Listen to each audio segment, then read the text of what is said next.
Alright, so let's talk about the volume of a cone. Okay, so we are told to calculate the volume of this cone. Okay, and we are told to take pi is equal to 22 over 7. So let's represent the volume of a cone as V. So we know that our volume, let me say solution. Our volume is equal to 1 of a cone is equal to 1 over 3 by r square h. Okay. The next step is to what? Is to collect the value. Okay. What are the value that was given to us? The height of the cone was given. So let's say the height is what? The height is 6 centimeter. Look at it from here to the side. And put 0 here. So the height is given. The radius is given as what? As 4 centimeter. Okay. So and we are told to take our pi as what? 22 over what? Over 7. So in recurring back to the formula, we know that our V is equal to 1 over 3 pi r square h. Okay, so 1 over 3 times, let me say volume is equal to 1 over 3 times our pi is what?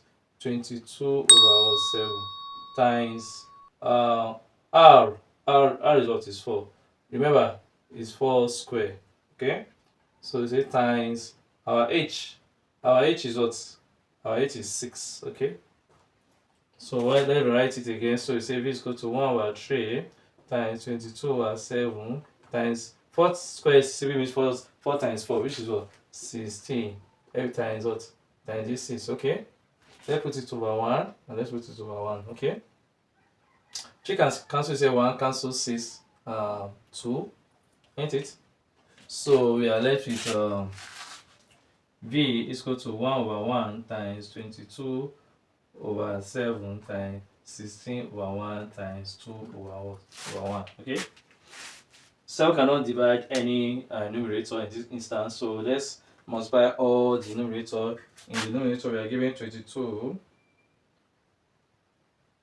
times 16 times 2. So we have V is equal to 704 over 1 times 7 times 1 is 7 times 7 is 7 by 7. Okay, so 704 divided by 7 we are left with 100.57. Okay, because we are talking about volume, it's going to be what? Centimeter cube. Okay, so this is the step-by-step guide on how to solve volume of your cone. Okay, so if you like my video, don't forget to like, share, and follow my channel, James Maths Academy. Until see you next time, thank you.